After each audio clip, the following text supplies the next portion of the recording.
오늘 본문 출애굽기 20장에는 하나님께서 이스라엘에게 주신 십계명의 말씀이 기록되고 있습니다. 십계명 다 잘 아시죠?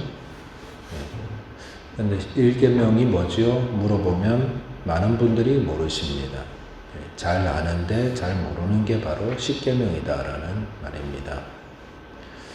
은혜의 시대에 무슨 십계명이냐고 물을지 모르는데 그러나 십계명을 알아야 하나님의 은혜도 더 잘 알 수가 있습니다. 본문을 통해서 하나님이 십계명 주신 이유와 그리고 그 내용들 우리 살펴보면서 하나님 주신 은혜 함께 나누도록 하겠습니다.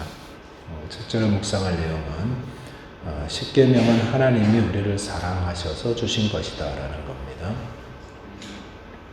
하나님 우리를 사랑하니까 주신 거지 우리 관심도 없으면 주지도 않으셨습니다. 본문 1절과 2절을 보시니까 하나님이 모든 말씀으로 말씀하여 이르시되 나는 너를 애굽 땅 종되었던 집에서 인도하여 낸 내 하나님 여호와니라 하고 하였습니다.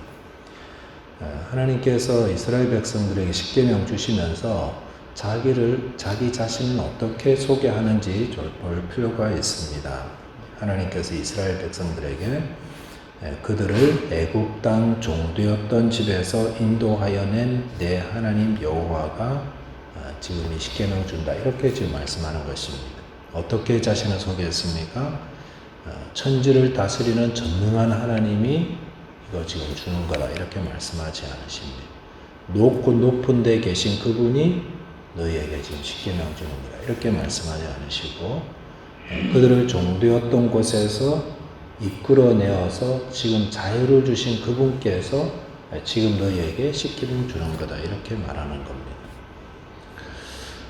종되었던 사람에게 자유를 주는 것이 얼마나 고마운 일인지 우리 말로는 하는데 사실 저희들은 저 경험을 안 해봐 잘 모르죠.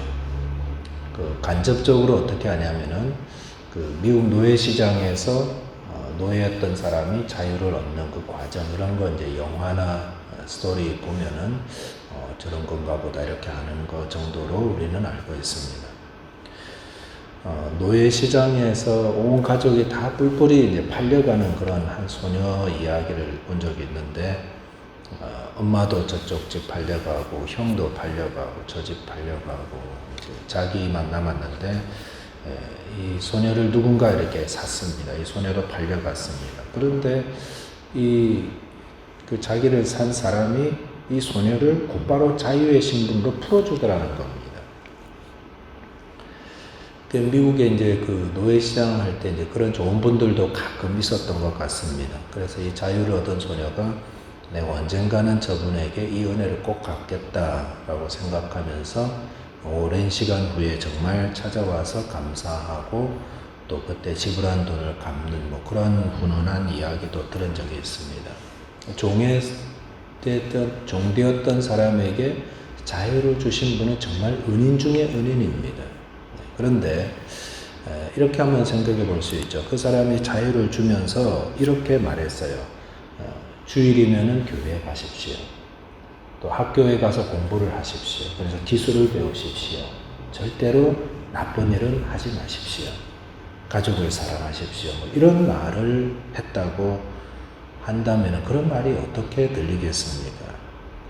이 사람이 지금 자유 주면서 별소리를 다 하네. 이렇게 하진 않겠죠. 내 자유를 줘놓고 억누르려고 그런 걸 주는 거예요. 그렇게 말하지 않을 거예요. 오히려 자유를 얻은 자를 그 자유를 정말 사용해서 바르게 살기 위해서 주시는 삶의 지혜요 교훈이구나. 이렇게 정말 고마운 마음으로 받아들일 거예요. 오늘 본문에도 하나님께서 이스라엘 자손에게 십계명 주시면서 자신을 소개할 때 나를 애굽 땅 종되었던 집에서 너희를 이끌어낸 하나님이다. 이렇게 소개하셨는데 이게 바로 이런 모습이라고 보입니다. 율법의 기초가 되는 십계명. 십계명은 율법의 기초죠.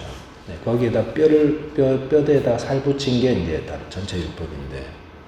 자, 그 십계명을 주시면서 율법을 주시면서 왜 주셨을까? 많은 분들이 하나님이 주는 율법은 우리를 꼼짝 못하게 오가매려고 주신 거라고 약간 오해를 하시는 것 같아요. 근데 그게 절대로 아닙니다. 절대로 아닙니다. 오히려 그것은 종에서 자유자가 된 자를 유익하게 하기 위해서 그 자유로 말미암아 정말 하나님 백성답게 살고 또 그의 삶을 복되게 하기 위해서 주신 게 하나님 십계명이고 또 율법이라는 겁니다. 에스겔서 20장 21절에 보시면 하나님께서 율법에 대해서 이렇게 표현하셨습니다. 사람이 지켜 행하면 그로 말미암아 삶을 얻을 나의 율례. 사람이 지켜 행하면 생명을 얻게 되는 삶을 얻을 나의 율례 이렇게 표현했습니다. 그 율법은 생명을 주시는 하나님의 법이다라는 겁니다. 누구에게 주신 법입니까? 종되었다가 자유를 얻은 자에게 주시는 법. 우리가 죄에서 구속함을 얻고 자유를 얻었다면 그걸로 끝나는 게 아닙니다. 자유를 얻은 자라면은 이제부터 바른 삶의 방식과 가치관을 가지고 살아야 되는데 그래야 그가 얻은 자유가 헛되지 않다라는 것입니다. 그래서 이스라엘 백성들을 자유케 하신 하나님께서 그들에게 십계명, 율법을 주셔서 이를 통해서 복된 삶, 정말 자유인다운 삶 살게 하려 하셨던 것입니다. 근데 하나님 대적하는 자들은 이런 하나님에 대해서 그릇된 가르침을 자꾸 퍼뜨리죠. 하나님을 나쁜 독재자처럼 표현해서 이렇게 많은 율법 주셔가지고 꼼짝도 못하게 한다고 이게 뭐 나쁜 거라고 막 그런 식으로 표현하는데 절대로 그렇지 않습니다. 하나님의 주신 법이 우리의 자유를 구속하는 것이 아닙니다. 우리의 행복을 위해서 주시는 겁니다. 악한 마귀는 자꾸 이렇게 왜곡시켜서 사람들에게 알리려고 합니다. 그래서 성경을 통해서 하나님이 어떤 분인지를 배우신 분들은 하나님 주신 이 계명과 율법들을 어떻게 합니까? 이거 순종할 때 우리의 삶이 건강해지고 복을 주시기 위함이었구나 라는 것을 알게 되는 것입니다. 하나님은 선하신 분입니다. 정말 착한 분이 착한 분 중에 착한 분. 주위에 착한 분들 있잖아요. 그런 분보다 훨씬 착하고 완벽한 선. 그래서 사망과 사망과 죄 가운데 있던 우리를 불쌍히 여기고 긍휼히 여겨서 우리를 살리기 위해서 자기를 희생하면서까지 우리를 구원해 주시고 사랑해 주시고 그분의 아들 예수 그리스도를 십자가에 죽게 하시고 희생하셔서 큰 희생을 주셔서 우리를 자유케 하시고 생명을 주셨는데 이렇게 고마운 분이죠. 그래서 그렇게 고마운 분이 우리에게 주시는 말씀들 정말 소중한 말씀이죠. 그 말씀대로 살면 왜 복이 임하지 않을까요? 정말 자유인답게 하나님 복을 누리고 유익을 얻으며 살아가게 되는 것입니다. 하나님께서 우리를 사랑하시고 우리를 아끼시기 때문에 주신 십계명 이 말씀을 듣고 우리가 잘 순종하심으로 하나님이 예비하신 복과 은혜를 다 받아 누리는 하나님의 백성들 되시기 바라겠습니다. 두 번째, 십계명은 사랑이다 라는 겁니다. 십계명은 사랑입니다. 3절 이하에 보시면 하나님 주신 십계명 소개하고 있습니다. 이 십계명은 잘 아시는 것처럼 크게 두 가지 계명으로 나눠지죠. 하나님에 대한 계명, 사람에 대한 계명. 그래서 1계명부터 4계명까지는 하나님과 관련된 하나님에 대한 계명이고 5계명부터 나머지 6가지는 사람에 대한 계명입니다. 자, 십계명을 그래도 한번 좀 살펴봐야 될 것 같습니다. 아주 간단하게 한번 살펴보겠습니다. 제1계명은 하나님 외에 다른 신들을 섬기지 말라라는 것입니다. 하나님만을 섬기는 것이 제일 중요합니다. 오늘 찬양도 하나님만을 홀로 섬기는 그런 나라 살아가게 해달라고 했죠. 제2계명은 우상을 만들지 말라. 거기에 절하지도 말라. 하나님 섬긴다 하면서 만드는 우상도 안 된다. 하지 말라고 그랬습니다. 제3계명 하나님 여호와의 이름을 망령되이 일컫지 말라. 농담으로라도 하나님 이름 들고 와서 하고 그러지 마라. 제4계명 안식일을 기억하여 거룩히 지켜라. 네. 그날은 하나님을 위해 지키는 날, 하나님만을 위해 섬기는 날. 우리는 주일을 안식일 대신해서 지키는데 그 하루를 거룩하게 구별해야 됩니다. 그래서 6일 동안에 열심히 일하고 그날은 뭐 일하시는 분들 가운데 뭐 그런 분이 있는지 뭐 계시지만 그날은 특별히 구별을 해야 됩니다. 이날은 안식일이다. 내가 안식하는 날이다. 구별해서 지키고 하나님 예배하는 그런 날로 보내야 됩니다. 그리고 이제 사람에 대한 계명이 시작되는 5계명 보시면은 제일 먼저 부모를 공경하라 나오고 있습니다. 부모는 지난번 어버이 주일 때도 말씀드렸지만 하나님의 대리인입니다. 우리가 생명과 무조건적인 사랑은 부모님 통해서 받았거든요. 하나님이 그렇게 주신 겁니다. 그래서 부모의 권위를 순종하고 그 앞에 머리 숙일 줄 알고, 왜냐하면 부모님의 권위는 보이는 권위고 보이는 권위를 순종할 줄 아는 사람이 보이지 않는 권위 하나님 앞에서도 순종할 수가 있습니다. 제6계명은 살인하지 말라. 생명은 다 하나님께 속한 것이기 때문에 살인은 하나님의 영역을 침범하는 것이 됩니다. 우리 생명도 자기 생명도 마찬가지입니다. 제7계명은 간음하지 말라. 간음이라는 것은 합법적인 부부관계 이외에 가지는 성적인 행위를 말하고 있는데 주님은 좀 더 이렇게 근본적인 마음의 음란을 품은 것조차도 간음이라고 했는데요. 오늘날 이 간음 때문에 얼마나 사회가 다 망가지고 가정들이 파괴되고 관계들이 다 상처를 입습니까? 고린도전서 6장 19절에서는 성도의 몸은 하나님이 거주하는 거룩한 성전이니까 간음을 통해서 우리 몸을 더럽히지 말라 이렇게 말씀하셨습니다. 제8계명은 도둑질하지 말라라고 했습니다.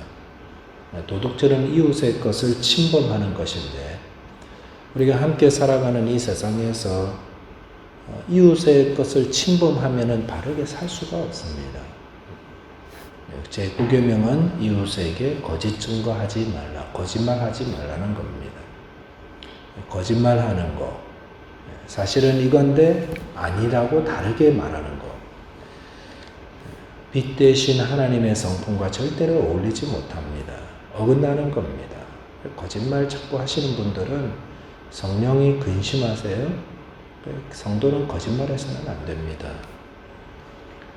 거짓말해서 사람이 죽기도 하지요. 요즘 인터넷에 막 댓글 막 이렇게 악플들 올려가지고 사람들이 그것 때문에 막 죽잖아요. 그러니까 제10계명 이웃의 집을 탐내지 말라. 자, 이 10계명은 탐심에 대한 겁니다. 탐심에 대한 거. 10계명은 좀 특별해요. 왜냐하면 보통 법들은 외적인 행위에 대한 건데 살인하지 마라, 간음하지 마라, 사기치지 마라 이런 것들이 있는데 10계명은 이 마지막 10계명은 하나님이 주신 10계명은 마음의 태도를 다루고 있어요. 마지막 10계명은 탐심을 가지지 말라고 했어요. 세상법 어디에도 당신 탐심 가졌으니까 징역 맹년 이렇게 하는 경우는 없습니다. 하나님의 법만은 탐심을 죄로 다스리고 있는데 왜 그렇습니까? 탐심이 욕심은 죄의 근본. 모든 죄는 탐심에서부터 시작됩니다. 그러니까 탐심을 가지고 있다가 죄를 짓기 때문에 아예 마음의 태도까지 탐심을 가진 것 자체가 10계명을 범한 것이 됩니다. 오늘 이 10계명을 이제 짧은 시간에 살펴봤죠. 10계명을 요약하면 그것은 사랑이라고 말씀드렸습니다. 10계명은 사랑입니다. 하나님에 대한 사랑과 이웃 사랑. 로마서 13장 10절에 보시면은 사랑은 이웃에게 악을 행하지 아니하나니 그러므로 사랑은 율법의 완성이다라고 하였습니다. 10계명은 하나님 사랑, 이웃 사랑에 대한 지침서입니다. 하나님을 사랑하기 때문에 10계명 지키게 되고요. 또 10계명을 온전하게 지키려면 사랑으로 행해야 합니다. 하나님께서 우리에게 요구하시는 것 결국 뭡니까? 이 사랑에서 멈추더라고요. 다 끝이 사랑이더라고요. 그래서 사랑과 계명은 절대로 따로 분리할 수가 없습니다. 사랑하면 계명을 지킵니다. 계명을 지키는 이유는 사랑하기 때문입니다.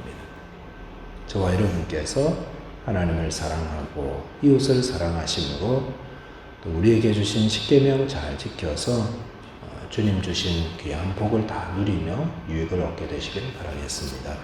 기도하겠습니다. 하나님 아버지 감사합니다. 우리를 사랑하셔서 죄의 종된 저희들 구원하기 위하여 하나님의 아들 예수님 큰 희생을 치르게 하시고 이를 통해서 저희에게 영생의 복 주신 것 감사를 드립니다. 하나님 주신 이 귀한 복을 받은 저희들에게 하나님 우리를 아끼고 사랑하셔서 주신 귀한 계명들과 말씀들 온전히 지키게 하여 주시고 이를 통해서 하나님을 사랑하고 이웃을 사랑하는 사랑의 사람들, 복음의 사람들, 믿음의 사람들 다 되게 하여 주옵소서. 우리 주님 예수 그리스도 이름으로 기도하옵나이다. 아멘.